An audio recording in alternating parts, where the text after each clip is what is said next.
1절에서 2장 3절까지입니다. 부모님의 마음은 다 같다고 생각합니다. 자녀를 향한 부모님의 마음은 사랑입니다.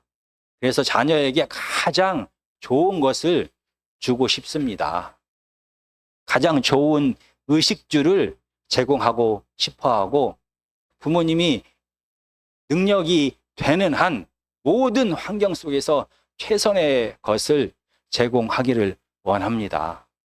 그래서 자녀가 이 세상을 살아갈 때 어려움 없이 행복하기를 원합니다. 드디어 창세기를 시작합니다. 사람들을 향한 하나님의 마음 역시 마찬가지입니다. 먼저 저희가 창세기 1장 26절에서 28절까지를 천천히 함께 읽도록 하겠습니다. 창세기 1장 6절에서 28절까지입니다. 천천히 함께 읽겠습니다. 시작. 하나님이 이르시되 우리의 형상을 따라 우리의 모양대로 우리가 사람을 만들고 뜰로 바다의 물고기와 하늘의 새와 가축과 온 땅과 땅에 기는 것을 다스리게 하자 하시고 하나님이 자기 형상 곧 하나님의 형상대로 사람을 창조하시되 남자와 여자를 창조하시고 하나님이 그들에게 복을 주시며 하나님이 그들에게 이르시되 생육하고 번성하여 땅에 충만하라 땅을 정복하라 바다의 물고기와 하늘의 새와 땅에 움직이는 모든 생물을 다스리라 하시니라. 아멘. 태초에 하나님께서 남자와 여자를 창조하셨습니다. 사랑하는 사람을 드디어 하나님의 형상대로 하나님의 대리인으로 창조하셨습니다.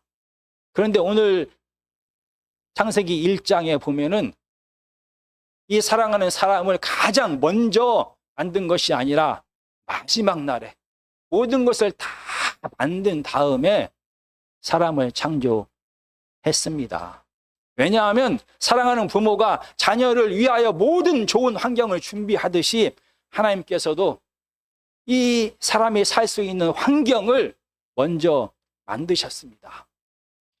창세기 1장 1절과 2절을 제가 읽어보겠습니다. 태초에 하나님이 천지를 창조하시니라 땅이 혼돈하고 공허하며 흑암이 깊음 위에 있고 하나님의 영은 수면 위에 운행하시니라. 이 창세기는 고대 근동의 배경 속에서 쓰여졌습니다. 현재 우리나라의 배경 속에서 쓰여진 것이 아니라 고대 팔레스타인 근동의 배경 속에서 이 창세기가 쓰여졌습니다. 그래서 우리가 고대 근동의 배경을 이해하게 될 때 비로소 이 하나님의 말씀을 올바르게 이해할 수가 있습니다. 이 창조는 물론 하나님께서 물질적인 창조를 했다라는 것을 전제로 이야기합니다. 그러나 창세기 1장에서 사용되는 이 창조란 말은 기능과 역할과 질서를 부여했다라는 뜻이 됩니다. 창세기 1장 2절에서 창세 전의 세상에 대하여 이렇게 이야기합니다. 혼돈과 공허와 흑암이 깊음 위에 있고 라고 말합니다. 이 깊음이란 말은 바다라는 뜻입니다. 무질서와 혼돈이 바다 위에 있었다라고 말합니다. 당시 배경 속에서 이 어둠과 이 바다는 혼란과 무질서, 바로 악이 지배하는 세계를 뜻합니다. 창조 전의 세상은 어둠과 바다가 가득한, 무질서와 혼란이 가득한, 악이 지배하는, 그래서 도저히 사람이 살 수 없는 상황이었다라는 것을 말합니다. 그래서 하나님께서는 이 사랑하는 사람을 이 세상에 두기 위하여 먼저 이 무질서와 혼돈의 세상에 질서를 부여하기 시작합니다. 그래서 창세기 1장에 보면은 나누다, 모으다, 분리하다라는 용어를 계속해서 사용하고 있습니다. 마치 우리가 지저분한 우리의 방을 치울 때 나누고 분리하고 모으면서 질서를 부여하는 것처럼 하나님께서는 이 혼돈과 무질서가 가득한 세상에 질서를 부여하기 시작했습니다. 먼저 빛을 만드셨습니다. 그래서 빛으로 하여금 이 낮과 밤을 나누게 하시고 어둠과 빛을 나누게 하셨습니다. 하나님께서는 이렇게 먼저 낮과 밤을, 시간을 창조하셨습니다. 그리고 6절부터 8절까지를 제가 읽어보겠습니다. 하나님이 이르시되 물 가운데 궁창이 있어 물과 물로 나뉘라 하시고 하나님이 궁창을 만드사 궁창 아래의 물과 궁창 위의 물로 나누게 하시니 그대로 되니라. 하나님이 궁창을 하늘이라 부르시니라. 저녁이 되고 아침이 되니 이는 둘째 날이니라. 하나님이 이르시되 천하의 물이 한 곳으로 모이고 묻이 드러나라 하시니 그대로 되니라. 이 세상은 바로 어둠으로, 바로 물로, 바다로 가득했습니다. 그래서 먼저 하나님께서는 이 가득한 물을, 이 가득한 바다를 둘로 나누셨습니다. 그리고 그 가운데에 궁창 하늘을 두셨습니다. 이 하늘은 우리가 마태복음에서 보았던 하나님이 임재하는, 사람이 도저히 다다를 수 없는 그 하늘을 뜻하는 것이 아니라 하나님께서 만드신 이 하늘, 이 공중, 이 천체를 뜻합니다. 그래서 하나님께서는 이 완전하게 가득한 이 바다를, 가운데를 가르시고 이 가운데에 궁창 하늘을 두시면서 이 위에 있는 바닷물이 땅을 덮지 않도록, 덮이지 않도록 했습니다. 이 하늘은, 궁창은 이 바닷물이 침범하는 것을 막아주는 방파제 역할을 했습니다. 그리고 하나님께서는 바로 이렇게 둘로 나눈 아래에 있는 물을, 아래에 있는 바다를 한 군데로 모으셨습니다. 그 결과 드디어 메마른 물이 없는 땅이 드러나게 되었습니다. 하나님의 통제하심을 통하여, 하나님의 창조하심을 통하여 물이 없는 곳, 질서가 유지되는 하늘과 땅이 드디어 이 세상에 드러나게 된 것입니다. 물이 없는, 무질서가 없는, 어둠이 없는 이 하늘과 땅에서 이제 사람들이 생활할 수가 있게 된 것입니다. 그런데 하나님께서는 한 번만 이렇게 어둠과 바다를 제압하시고 물리치신 것이 아닙니다. 하나님께서는 사람이 살 수 있는 이 질서가 유지되는 하늘과 땅을 계속 유지하기를 원했습니다. 그래서 땅에 풀과 나무와 여러 가지 짐승들을 살게 했습니다. 하늘에도 날아다니는 새들이 가득하게 했습니다. 그리고 무질서가 가득한 이 바다에도 하나님께서는 각종 생물을 두셨습니다. 그래서 하나님께서는 사람이 살아야 될 이 땅에 생명이 가득한 곳으로, 생명으로 가득 채우셨습니다. 거기에 더해서 이 낮과 밤이 계속 유지될 수 있도록, 이 하늘과 하늘이 계속 이 땅을 유지할 수 있도록 해와 달과 별들을 만드셨습니다. 그래서 이 모든 기능들을 통하여 이 어둠과 이 바다가 통제될 수 있도록 하셨습니다. 그래서 이 해와 달과 별들로 하여금 이 낮과 밤을 주관하게 하셨습니다. 다스리게 하셨습니다. 그뿐만이 아닙니다. 이렇게 하나님께서는 사람이 살 수 있는 하늘과 땅을 만드신 다음에 이 세상을 그대로 내버려 둔 것이 아닙니다. 창세기 2장 1절부터 2절까지 제가 읽어보겠습니다. 천지와 만물이 다 이루어지니라. 하나님이 그가 하시던 일을 일곱째 날에 마치시니 그가 하시던 모든 일을 그치고 일곱째 날에 안식하시니라. 드디어 모든 창조의 사역이 마치게 되었습니다. 그리고 하나님께서는 안식하셨다라고 말합니다. 이 안식하셨다라는 말은 그냥 쉬셨다라는 뜻이 아닙니다. 하나님께서는 이 온 우주와 온 세상을 만드셨습니다. 그리고 이 만드신 곳을 성전 삼아 임재하십니다. 그리고 그 땅에서 하나님의 성전에서 이 온 우주를, 온 세상을 다스리기 시작하십니다. 바로 이 안식이라는 말은 하나님이 통제하고 다스리고 있는 상태를 뜻합니다. 이렇게 하나님께서는 사랑하는 사람들이 살 수 있도록 먼저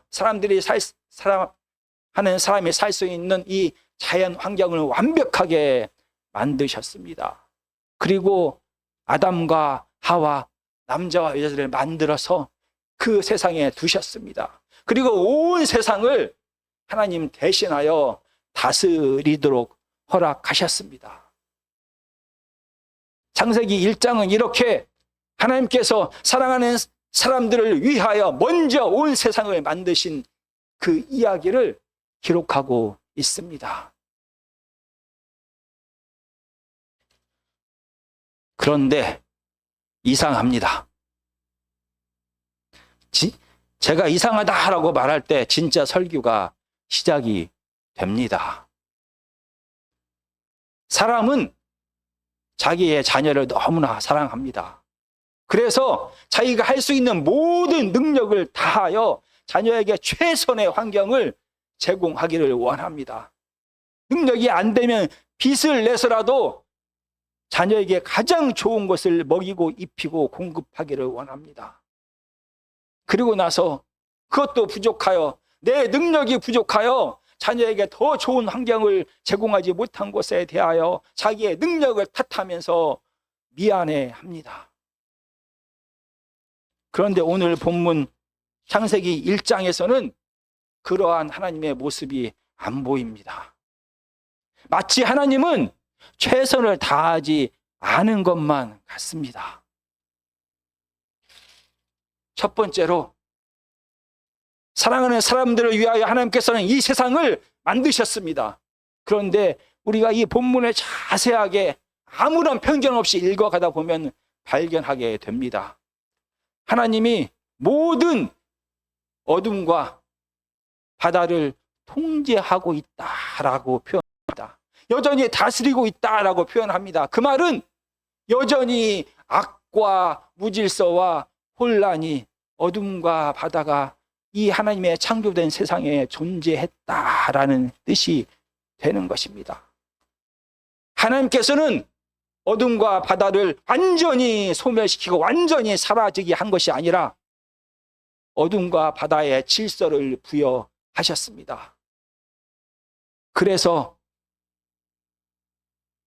이 어둠을 빛을 통하여 낮과 밤으로 통제하기 시작했습니다. 통제만 한 것이 아니라 그 사명을 해와 달과 별들에게 주어서 이 질서가 유지되도록 하셨습니다.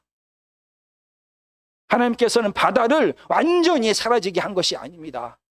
바다를 나누고 모았습니다. 그래서 하늘을 만드시고 땅이 드러나게 하셨습니다. 이 바다가 사람이 살고 있는 하늘과 땅을 침범할 수 있는 가능성이 여전히 존재합니다. 그래서 하나님께서는 해와 달과 별들로 하여금 바다가, 어둠이 사람이 살고 있는 땅과 하늘을 완전히 뒤덮지 못하도록 통제하고 지키게 하는 사명을 주셨습니다. 하나님께서는 그러면 완전히 이 어둠을, 완전히 바다를, 완전히 이 악을 완전하게 사라지게 할, 소멸시킬 능력이 없으신 것입니까? 아닙니다. 우리가 오늘 창세기 1장을 자세히 보면은 하나님께서는 먼저 이 창조의 과정에서 기능들을 만드셨습니다. 시간도 만들고 낮과 밤을 빛이 주관하게 하고 그게 먼저입니다. 그리고 나서 이 낮과 밤 시간의 역할을 하게 한 것이 해와 달과 별입니다. 먼저 시간을 만드시고 그 일을 할 수 있는 것을 하나님 대신 그 사명을 감당하라고 또 다른 피조물을 만들어서 그 사명을 맡기셨습니다. 해와 달과 별이 자기의 역할을 하면서 시간과 낮과 밤이 주어진 것이 아닙니다. 먼저 하나님께서 낮과 밤을 만드시고 시간을 만드시고 그 사명을 피조물들에게 주셨습니다. 그 말은 하나님께서는 피조물 없이도 모든 것을 다 주장하고 운행하고 할 수 있는 능력이 있다라는 뜻이 됩니다. 거기에 더해서 더 확실한 증거는 성경 맨 마지막인 요한계시록을 보면 알 수가 있습니다. 요한계시록 21장 23절과 25절입니다. 제가 읽어보겠습니다. 신약성경 422페이지입니다. 마지막 때 예수님께서 다시 재림하셨을 때 이 종말의 모습을 요한계시록은 이렇게 기록하고 있습니다. 그 성은 해와 달의 비침이 쓸데없으니 이는 하나님의 영광이 비치고 어린 양이 그 등불이 되심이라. 만국이 그 빛 가운데로 다니고 땅의 왕들이 자기 영광을 가지고 그리로 들어가리라. 낮에 성문들을 동물이 닫지 아니하리니 거기에는 밤이 없음이라. 하나님께서 처음 만드신 세상에는 밤이 있었습니다. 어둠이 있었습니다. 그러나 예수 그리스도를 통하여 맨 마지막에 다시 한번 이 땅에 오실 그 종말의 모습, 완전한 그 모습 속에는 어둠이 없습니다. 밤이 없습니다. 악이 없습니다. 죽음과 고통과 눈물이 없습니다. 하나님께서는 그렇게 하실 능력이 있음이 요한계시록을 통하여 확실하게 드러났습니다.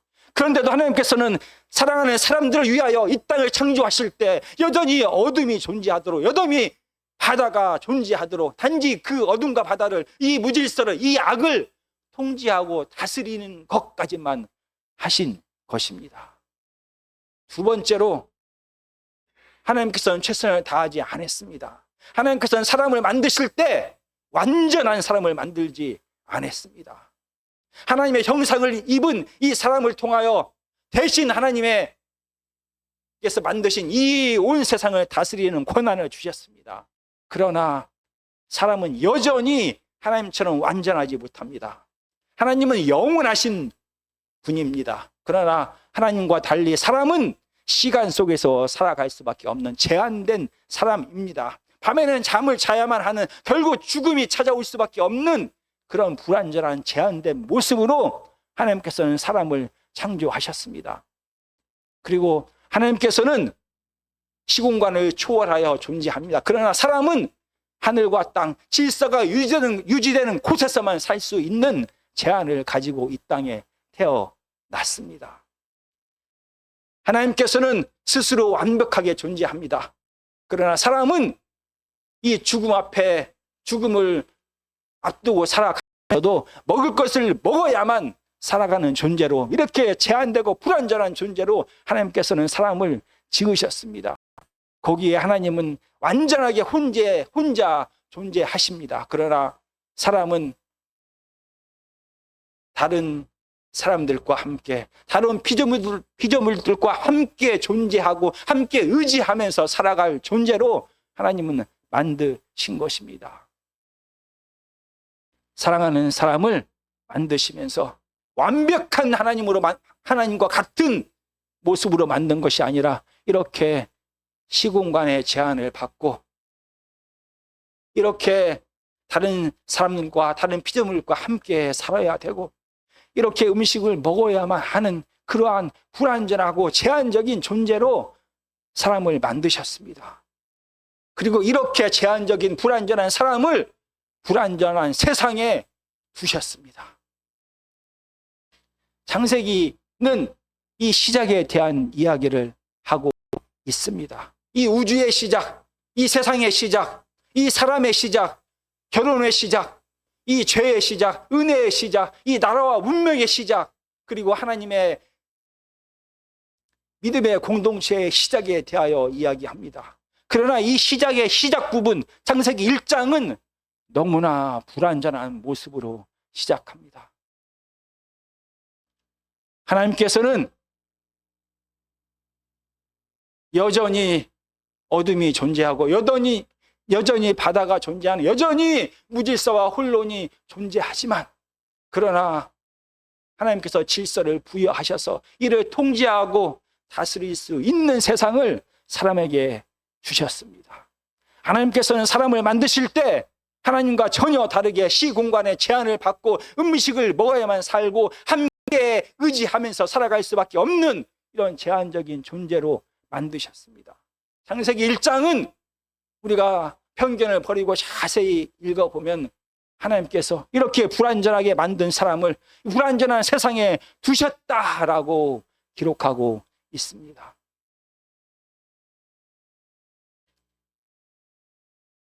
하나님은 전능하신 하나님이 분명합니다. 하나님은 우리를 너무나 사랑하시는 것이 분명합니다. 아들 예수 그리스도를 이 땅에 보내실 정도로 우리를 사랑하셨습니다. 그러나 하나님께서 처음 만드신 세상은 이렇게 불완전한 세상이고 처음 만드신 사람 역시 이렇게 불완전합니다. 오늘 창세기 1장의 모습이 아담과 하와가 범죄하기 전의 모습을 기록하고 있는 것입니다.